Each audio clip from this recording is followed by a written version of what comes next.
kenaikan gaji dari PNS sendiri itu kira-kira kapan sih, Mas? Pertama bisa kenaikan gaji berkala atau kenaikan angka. Selain dari masa kerja juga harus memiliki SKP dengan bernilai baik. Yang pengen lebih tahu tentang kenaikan gaji Itu maksimal bisa sampai 3D. Sedangkan kalau untuk S2 itu bisa maksimal sampai dengan 4A. Kalau untuk yang S1 bisa ke tingkat banding. Tadi kan Mas nyinggung untuk izin belajar ya Mas ya. Kira-kira itu syarat-syaratnya apa aja sih Mas? Tadi Atau PNS tersebut diperbolehkan menempuh pendidikan lanjutan itu setelah 1 tahun PNS. Jadi ijazah kita bisa diakui kalau jadi sebenarnya banyak caranya tinggal kita harus membuat pernyataan bahwa tidak mengganggu pembelajaran tersebut tidak mengganggu selama jam kerja kita ya. Yang masih CPNS diperbolehkan ternyata jawabannya. Cuti itu banyak macamnya. Biasanya itu bisa diambil oleh pegawai itu minimal 1 hari. Itu atau syarat-syarat pengajuan cuti sendiri itu kapan Mas? Cutinya akan dimulai setelah pegawai tersebut kembali dengan dilengkapi surat keterangan dokter. Cuti tersebut atas pertimbangan dari atasan langsung. Keputusan tetap di tangan pimpinan. Pasal 1. Pasal 1.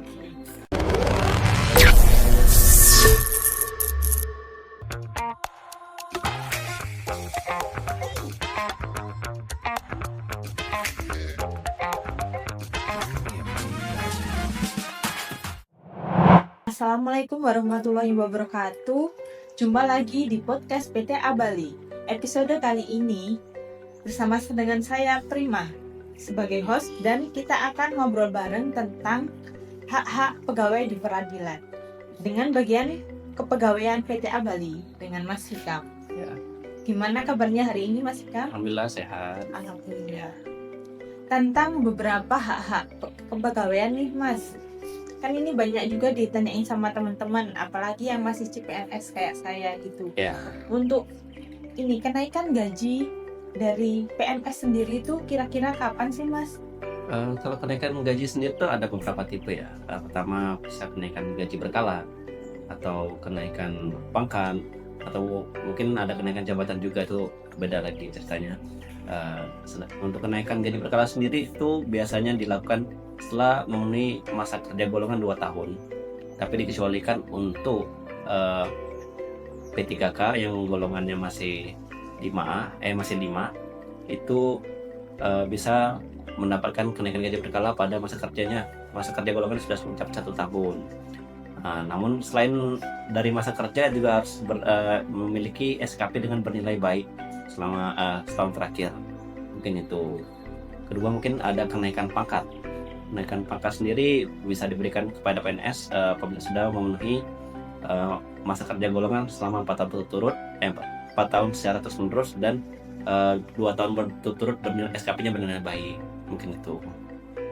Berarti itu baru bisa dihitung setelah kita menjadi PNS ya Mas ya? Ya benar. Terhitungnya itu dimulai dari masa kerja golongan itu dihitung dari pada saat pengangkatan CPNS. Jadi terhitung mulai tanggal berapa dia jadi CPNS, itu sudah terhitung masa kerja golongannya 0 tahun 0 bulan. Itu dikecualikan juga untuk yang golongan 2 ya, biasanya itu 3 tahun 0 bulan. Mungkin itu. Dan biasanya untuk melihat besaran kenaikan gajinya itu bisa dilihat dari PP nomor 5 tahun 2024 untuk PNS. Kalau untuk P3K itu beda lagi, itu ada Peraturan Presiden nomor 11 tahun 2024. Jadi mungkin sahabat sigap yang pengen lebih tahu tentang kenaikan gaji bisa dilihat di peraturan ya Mas Hikam sebutkan tadi ya. Mungkin sebelumnya disclaimer dulu ya, mungkin kalau ada kedepan salah penyebutan dari peraturan ataupun penjelasan mungkin bisa dikoreksi ya. Oh ya Mas, kalau untuk ini kan di peradilan kan dari berbagai lini pendidikan ya Mas. Ada yang dari D3, S1, S2. Nah itu untuk jabatan atau pangkatnya sendiri, golongannya itu apakah beda-beda maksimalnya atau gimana nih Mas? Biasanya kalau begitu mulai CPNS kan kita mendaftarkan sesuai dengan pendidikannya. Kalau misalnya D3 itu biasanya kita dimulai dari golongan 2C penata, ataupun kalau S1 dan S2 itu biasanya dimulai dari golongan 3A atau 3B. Nah untuk tadi pertanyaan apa selain itu? Iya itu Mas, tadi kan ada beberapa untuk Hmm. pendidikannya. Hmm. Jadi kan ada maksimalnya Oh, maksimal. untuk tiap golongan. Oh, tiap golongan. Kalau untuk yang golongan 2 atau yang dimulai dari 3D itu maksimal apabila dia pensiun itu maksimal di pangkat 3C. Sedangkan kalau untuk pendidikan S1 itu maksimal bisa sampai 3D. Sedangkan kalau untuk S2 itu bisa maksimal sampai dengan 4A untuk pangkatnya. Seperti itu. Kalau misal nih Mas, kan kalau aku kan dari S1 ya, terus Mhm. kalau misalnya mau pendidikan lagi gitu, bisa naikin pangkat golongannya nggak sih Mas? Bisa. Jadi misalnya nih kalau dari jenjang S1 ada 2 tipe misalnya dari S1 atau D3. Misalnya yang dari D3 mempunyai ijazah S1 sebelum beliau diterima CPNS itu bisa mengusulkan kenaikan pangkat penyusun ijazah atau kenaikan pilihan ya. Nah, nanti setelah 1 tahun PNS itu bisa diusulkan kenaikan pangkatnya menjadi yang dari 2C menjadi 3D. Sedangkan kalau yang untuk S1 dia punya ijazah S2 sebelum masuk CPNS itu bisa naik pangkatnya setelah 1 tahun PNS itu dari 3A langsung ke 3B. Adapun misalnya pegawai tersebut belum memiliki ijazah S2 nih, uh, setelah 1 tahun PNS itu dibolehkan untuk menempuh pendidikan S2-nya dengan tentunya nanti mengajukan izin belajar ke satuan kerjanya. Kalau untuk yang S1 bisa ke tingkat banding, ataupun kalaupun yang S2 itu biasanya beda-beda. Kalau tenaga teknis itu ke Dirjen Badilak, kalaupun untuk yang S2 di tenaga struktural atau sekretariatan itu langsung ke Sekretaris Mahkamah Agung. Seperti itu. Tadi kan Mas nyinggung untuk izin belajar ya Mas ya. Kira-kira itu syarat-syaratnya apa aja sih Mas? Tadi kan beda-beda ya, ada yang tingkat charter, ada yang S1 ke S2 tingkat banding, itu syaratnya sama atau beda-beda Mas? Syaratnya kurang lebih sama ya. Jadi izin belajar itu bisa diajukan sebelum kita mau melaksanakan kuliah ataupun setelah kita melaksanakan kuliah. Tapi izin belajar sendiri dikeluarkan itu baru bisa dikeluarkan tuh setelah atau PNS tersebut diperbolehkan menempuh pendidikan lanjutan itu setelah 1 tahun PNS. Nah, jadi syarat-syaratnya apa aja? Pertama bisa mencantumkan surat keterangan kuliah dari kampusnya apabila sudah kuliah, atau tidak mengganggu, membuat pernyataan bahwa tidak mengganggu jam kerja selama kuliah. Terus jaraknya, kalau dulu sih ada jarak maksimal 60 kilo ya, 80 kilo dari kantor. Sekarang kayaknya udah peraturan baru tidak sudah dihapuskan aturan tersebut. Selebihnya nanti buat usulan apabila tingkat pertama mengajukan usulan ke tingkat banding. Apabila mengajukan S1 nanti tingkat banding akan mengeluarkan surat izin belajarnya. Setelah ada disposisi dari pimpinan dan persetujuan pimpinan, baru kita keluarkan surat izin belajarnya. Begitu pula misalnya kalau mereka mau mengajukan S2 itu nanti kita akan teruskan permohonan izin belajarnya itu ke Dirjen Badilak ataupun ke Sekretaris Mahkamah Agung. Nanti setelah disposisi dari pimpinan turun, kemudian diproses sama Biro Kepegawaian Mahkamah Agung ataupun dari Kepegawaian Dirjen Badilak. Nanti setelah turun dari Sekma ataupun Dirjen, baru nanti akan kita kembalikan lagi ke pegawai tersebut. Jadi ijazah kita bisa diakui kalau izin belajar tersebut udah keluar gitu ya Mas ya? Ya kurang lebih seperti itu. Jadi syarat untuk ada 2 nih, syarat memang untuk kuliah itu harus ada izin belajar. Tapi secara umum untuk sekarang penyusunan untuk pencantuman gelar itu memang tidak memerlukan izin belajar, bisa cukup dengan memberikan ijazah ataupun sasib nilai untuk diusulkan ke BKN. Tapi secara umum kita memerlukan izin belajar untuk menempuh pendidikan lebih lanjut, terutama untuk kenaikan pangkat penyusun ijazah ya. Jadi itu ada proses izin belajar, ataupun kalau memang dia sudah mempunyai ijazah sebelum dia CPNS, itu bisa membuat surat keterangan dari pimpinan bahwa yang bersangkutan sudah menempuh pendidikan sebelum masa diterimanya CPNS-nya atau sebelum menjadi pegawai. Gitu. Jadi itu dari BKN ya Mas ya? Ya kalau itu kita mengusulkan kenaikan pangkatnya atau pencantuman gelarnya itu dari BKN. Oh ya Mas, masih penasaran nih Mas, untuk yang izin belajar itu ada masa berlakunya nggak sih Mas? Biasanya masa berlakunya diberikan 2 tahun. Tapi kalau memang ada kendala atau itu 2 tahun untuk yang S2, biasanya 4 tahun untuk S1. Tapi izin belajar pun bisa diperbarui apabila memang terjadi kendala, misalnya ada stop out ataupun apapun itu berpindah, misalnya terdapat mutasi sehingga perlu dihentikan dulu perkuliahannya, itu bisa diberlakukan perpanjangan. Nanti tinggal tunggu pulang aja, tinggal nanti diproses seperti itu. Jadi sebenarnya banyak caranya, tinggal kita mau gali informasi apa enggak, mencari informasi Iya. apa enggak gitu ya Mas. Oh ya, tadi kan menyinggung tentang masalah izin belajar nih Mas. Iya. Kan izin belajar itu sama nanti itu kita cuti atau enggak atau gimana ya bisa diprosesnya? Sebenarnya kalau kuliah kan tadi kan sudah dijelaskan bahwa kita harus membuat pernyataan bahwa tidak mengganggu pembelajaran tersebut, tidak mengganggu selama jam kerja kita ya. Jadi sebenarnya tidak perlu mengajukan cuti untuk melakukan izin belajar ataupun tugas belajar. Tugas belajar sendiri itu biasanya bisa mendapatkan beasiswa dari negara atau dari Mahkamah Agung sendiri buka beasiswa, itu bisa mendapatkan tugas belajar. Ini udah sedikit-sedikit menyinggung cuti ya Mas. Ya. Hal yang sangat dinantikan oleh para pegawai. Ya. Kalau untuk cuti sendiri nih Mas, katanya CPNS belum bisa ngajuin cuti ya. Terus kalau misalnya dia mau nikah gitu gimana nih Mas? Sebenarnya tidak diperbolehkan itu cuti tahunan. Tapi kalau untuk menikah tersendiri itu CPNS tersebut bisa menggunakan cuti alasan penting, yang dimana bisa cuti alasan penting itu bisa diambil maksimal 1 bulan, tapi atas persetujuan pimpinan. Balik lagi, bisa juga kurang dari itu, tapi tidak boleh lebih. Itu 1 bulan kalender ya, bukan 1 bulan hari kerja. Seperti itu bisa diambil. Berarti sahabat singkap yang mau nikah, yang masih Aman. CPNS diperbolehkan ternyata jawabannya. Untuk cuti sendiri nih Mas, di luar cuti tahunan, terus cuti menikah, apakah ada cuti-cuti yang lainnya Mas? Cuti itu banyak macamnya. Setahu saya itu ada 7 cuti. Pertama cuti tahunan, ada cuti sakit, terus ada cuti yang penting, ada cuti melahirkan, ada cuti besar, ada cuti bersama, dan ada cuti di luar tanggungan negara.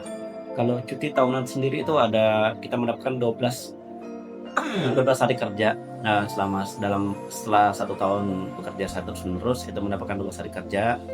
Terus kalau cuti alasan penting itu bisa diambil kapanpun, kejadian ada ke suatu kegiatan ya, misalnya mau melaksanakan pernikahan tadi, atau ada orang tua yang sakit keras, atau saudara kandung atau keluarga inti sakit keras, itu dibuktikan dengan surat keterangan dari rumah sakit, ataupun ada keluarga yang meninggal, keluarga inti yang meninggal, itu bisa juga mengambil cuti alasan penting.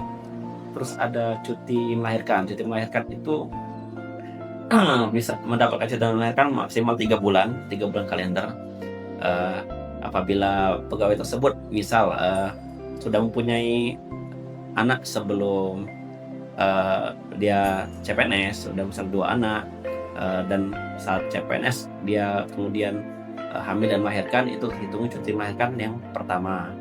Karena cuti melahirkan sendiri itu bisa diberikan 1 sampai anak pertama sampai dengan anak ketiga. Namun apabila anak keempat dan anak seterusnya, itu yang bisa digunakan adalah cuti besarnya. Karena sudah cuti besar selanjutnya dapat digunakan oleh pegawai itu apabila sudah 5 tahun bekerja secara terus menerus. Di mana biasanya cuti besar itu bisa digunakan apabila sebelum 5 tahun, apabila misalnya tentang kegiatan keagamaan. Misal yang bersangkutan sudah mendapatkan haji dan tiba-tiba saat CPNS ataupun pas PNS sebelum 5 tahun berturut-turut kerja, beliau mendapat gelar untuk naik haji, maka itu diperkenankan untuk cuti besar. Yang dimana cuti besar sendiri bisa maksimal 3 bulan diambil, dan masing-masing per bulannya itu ada potongan tersendiri, perhitungan tersendiri. Berikutnya ada cuti sakit.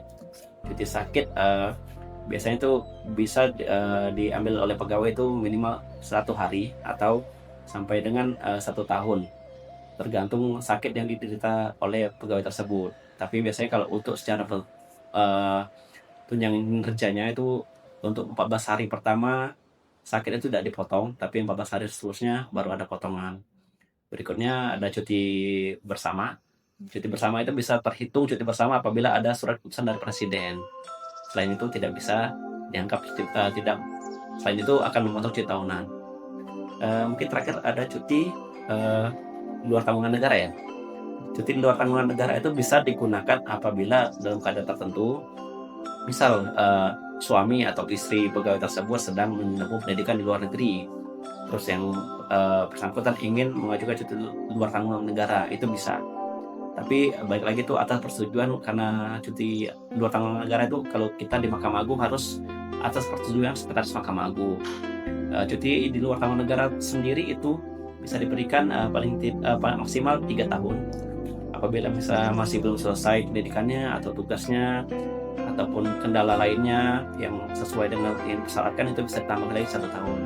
Tapi begitu selesai mengajukan cuti di luar tanggungan negara, maksimal 1 bulan setelah selesai itu harus melaporkan kembali ke Sekretaris Mahkamah Agung. Seperti itu.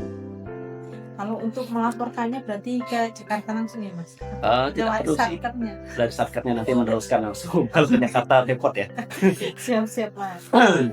Dan untuk cuti sendiri Mas, itu syarat-syarat pengajuan cuti sendiri itu kapan sih Mas? Kayak apa aja, terus harus berapa lama sebelum hari cuti?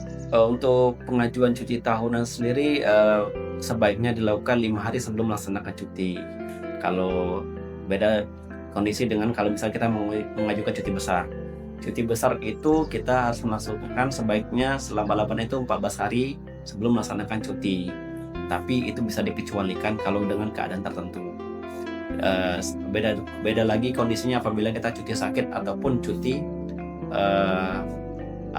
cuti sakit maupun cuti alasan penting ya, kayak misalnya ada terjadi keluarga meninggal dan kita tidak sempat mengajukan cuti, itu bisa nanti kita permohonan secara tertulis ataupun melalui pesan WhatsApp ya. Nanti kan cutinya akan diberikan setelah pegawai tersebut kembali dengan dilengkapi surat keterangan dokter ataupun keterangan dari rumah sakit ataupun dari apabila yang meninggal keterangan kematiannya, baru nanti kita buatkan. Ini informasi yang sangat bermanfaat banget nih bagi sahabat Sigap Mas. Kalau misalnya nih Mas, kan itu tadi kan salah satunya ada cuti tahunan ya Mas. Misalnya dia kan kayak di domisili, faktornya di domisili, dan itu cutinya nggak dipakai full, kayak misalnya cuma dipakai setengahnya, itu terus gimana Mas? Hangus atau gimana? Di peraturan cuti sendiri ada diatur di surat edaran Sekretaris Mahkamah Agung nomor 13 tahun 2019. Dibedakan juga untuk P3K. P3K itu ada surat keputusan Sekretaris Mahkamah Agung nomor 212 itu tahun 2024. Namun secara umum itu ada diatur di peraturan BKN nomor 24 tahun 2017. Di situ dijelaskan bahwa ada namanya penangguhan cuti. Jadi misal tahun 2025 ini saya mempunyai 12 hari, tapi saya tidak mengambil sama sekali, maka di tahun 2026 nanti cuti saya yang 2025 terpotong 50%, jadi sisa 6 hari. Dan itu otomatis ditangguhkan, dan jadi pas waktu 2026 cuti saya menjadi 18 hari karena ada tambahan 6 hari di 2025. Apabila nanti 2026 saya tetap tidak mengambil cuti, maka pas 2027 yang tahun 2026-nya itu akan terpotong lagi 50%. Jadi 6 hari di 2025, 6 hari di 2026, dan 12 hari di 2027. Makanya totalnya jadi 24 hari. Namun hal itu ada case khusus. Apabila misalnya saya tidak mengambil cuti pada tahun 2025, masih utuh nih. Terus pada akhir bulan ini Desember, karena saya tidak mau dipotong, saya mengajukan cuti 6 hari nih agar tidak terpotong 6 harinya. Namun karena ada kebutuhan dari Satker ataupun kepentingan pekerjaan sehingga pimpinan tidak bersedia memberikan cuti, maka cuti 6 hari tersebut bisa ditangguhkan untuk tahun berikutnya, sehingga pada tahun 2026 cuti saya masih bisa full sebanyak 24 hari kerja, seperti itu. Berarti kalau 24 hari kerja itu ya hampir 3 minggu ya Mas ya? Kurang lebih ya, seperti itu, hampir 1 bulan lah. Misal ini Mas, ada pegawai kayak dia kan satkernya jauh dari Gempis gitu kan Mas, terus dia mau ngambil cuti kira-kira 2 minggu lah, cuti lebaran gitu kan, terus pulang gitu bisa berarti ya Mas ya? Kalau kebijakan Langsung. pemberian cuti itu sebenarnya bisa-bisa aja, mau 1 bulan ataupun dihabiskan 24 hari kerja pun bisa dilakukan. Tapi balik lagi, cuti tersebut atas pertimbangan dari atasan langsung dan persetujuan dari pimpinan. Apabila pemimpinan tidak menghendaki, maka ya tidak bisa lagi, tidak bisa dong diajukan cutinya. Tergantung pimpinan lagi. Ya. Keputusan tetap di tangan pimpinan. Pasal 1. Jadi makasih banget loh Mas, ini udah dijelaskan tentang kenaikan gaji, kemudian kenaikan pangkat sama cuti, macam-macam cuti. Mungkin dari Mas Hikam ada tambahan lagi yang mau disampaikan untuk sahabat Sigap? Mungkin tambahannya sedikit aja mungkin ya, kan tadi kita bahas tentang hak-hak dari pegawai masing-masing, tapi selain hak itu jangan dilupakan juga kewajiban dari pegawai tersebut. Jadi jangan kita hanya menuntut hak kita dari kenaikan gaji, kenaikan pendapatan cuti, tapi tidak diiringi dengan kedisiplinan dalam melaksanakan kewajiban. Mungkin itu aja. Mantap sekali Mas Hikam. Terima kasih ya Mas Ya, sudah mau sama-sama. sharing-sharing terkait kepegawaian. Jadi sahabat Sigap, sampai di sini podcast kita di episode kali ini. Ada kurang lebihnya saya mohon maaf. Saya Prima sebagai host pamit undur diri. Wassalamualaikum warahmatullahi wabarakatuh. Waalaikumsalam.